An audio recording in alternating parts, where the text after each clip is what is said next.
What's up? This is Injury Reserve. And you're watching Hot New Hip Hop.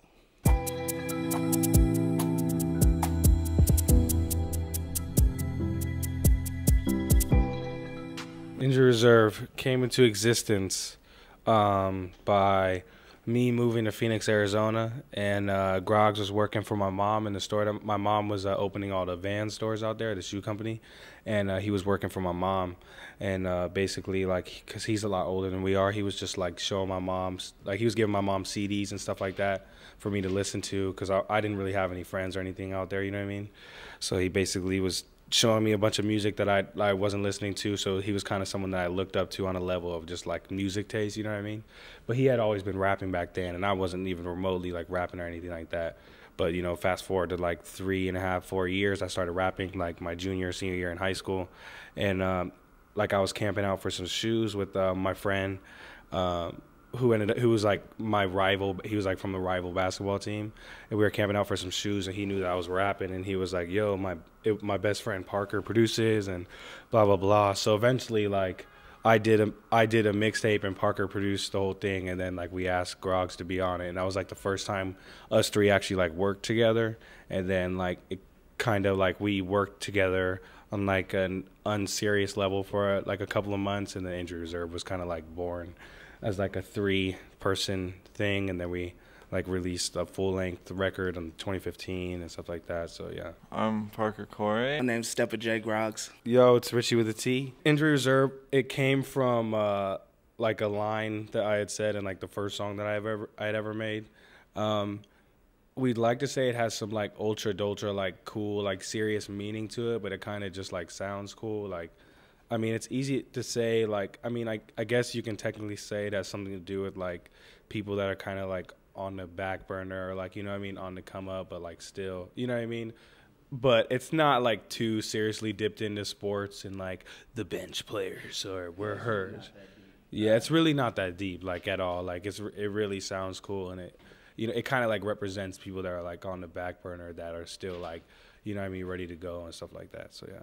Man, as a kid, I've always, you know, just the typical, like, sports music. When I got into Injury Reserve, I was working. I've been working for a long time. I worked at Vans, sold shoes, worked at a grocery store for a very long time, and since I moved to LA, I haven't been working, so that's cool. I mean, I was on a basketball. I mean, I wasn't good at basketball, but I was on a basketball team. But mostly in high school, like, it was just, like, the special ed program I was really involved with in high school. So I used to do that all the time. But I was always, obviously, like most rappers, I was always into music hella. And, like, it kind of, like, took one of my friends, like, being a rapper in high school and, like, everyone thinking he was cool. And I was like, all right, bet. Like, he was like, hey, you want to do this? And I tried, and I ended up being, like, good. So that got cool. But before that, I was really just, like, trying to get fits off and buying shoes and, like, you know what I mean, just like that. I was like into swimming. I was like on the high school swim team and all that. Yeah. Breaststroke? No. Breaststroke was a weak stroke for me. It was like the sprint, like the short freestyle races. Yeah. 53? Yeah, 53.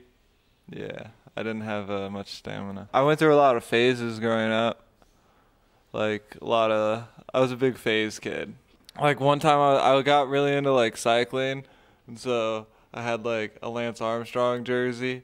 And I, like, read his book. And that was a phase. The most embarrassing phase, I don't even think I've told them about it. When I was, like, 12... I went through like a magic phase, and that's the worst of the phases by far. Pretty early on, we started working in the dentist office, which we basically it started in like this warehouse room that's like a part of the dentist office, and there's no AC, and so in the Arizona summer, it would be like 115 degree outside. Who knows like how hot inside. So we got tired of that. So then we ended up, like, we would move, like, equipment from, like, a back room to the lobby, like, in the middle of the night and, like, use, like, this lobby of the dentist office as, like, a recording studio at, like, the, like, late night. and then like move it all back like every time. And then eventually they had like a little like side room that this like charity was using, and the charity like moved to another office, and so we moved into there, and that became like the permanent dentist office, like the dentist office studio, and that's like where we did live from the dentist office. And was this all like clandestine? Did this dentist know that you were using his oh body? yeah, it was my grandpa. It was the dentist. Yeah, yeah. Mic. I mean, we just finally like upgraded our mic. Like the first mic was like the same mic we recorded like almost everything for Floss on, and that's like a like $80 like MXL mic. We just upgraded though. We put like 4 or 5 grand into like just like great studio gear. That's fun to have. Basically, we were just in a dentist's office with a bunch of trash equipment, but we kind of like took it ultra seriously and just made sure it sounded as good as possible, you know what I mean? And so like the whole dentist office thing like isn't a gimmick, you know what I mean? Like we literally recorded our first 2 records in a dentist office, and we were kind of just like wanted to own it, like, you know what I mean? We were like, oh, this is kind of a cool story, you know what I mean?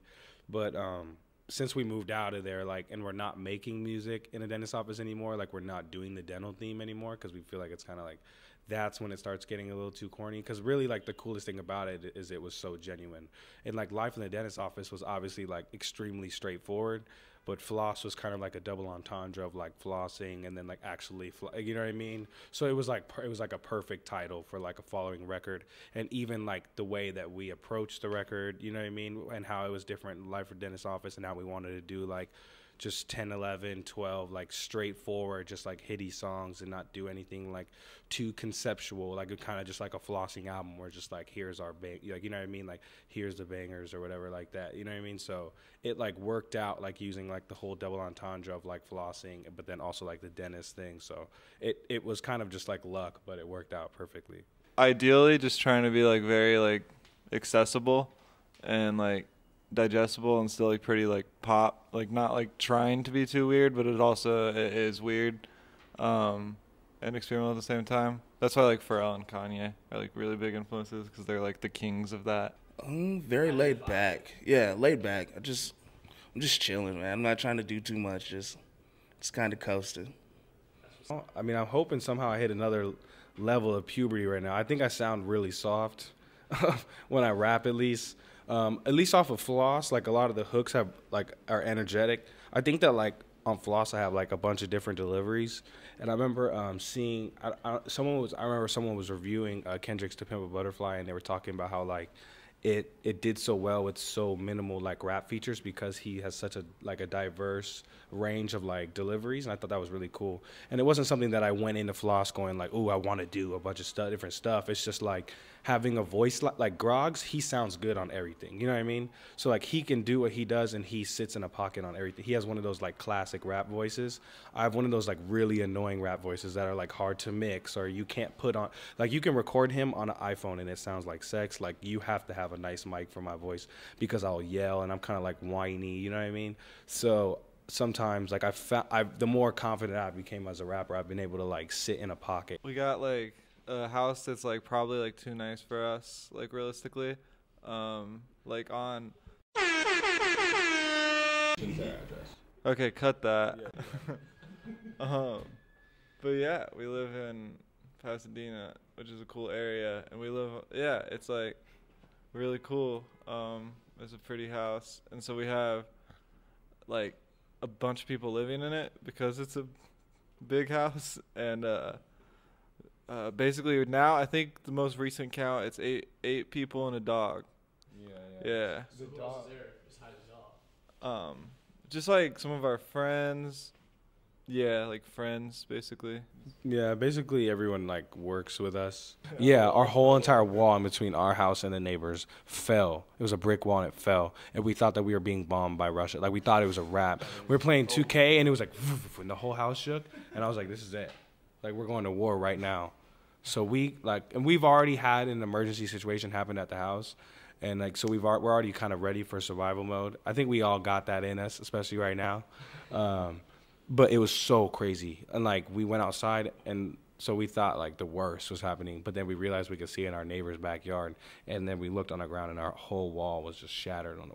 And we were like, yeah, let's definitely hit up the landlord about this one. Like this is not supposed to be happening. But yeah, everything is super casual. Now it used to not be, but now it's just confidence, like confidence and like patience, like confident in like who we are and like what kind of direction we're going, and being kind of like knowledgeable of like everything that's going on in rap right now, and kind of figuring out the do's and the don'ts, not so much business wise, but like sound wise, you know what I mean? Like studying everything that's going on and kind of figuring out like what's not happening right now, you know what I mean? Because the biggest thing for IR is we always want to kind of like push the genre, you know what I mean?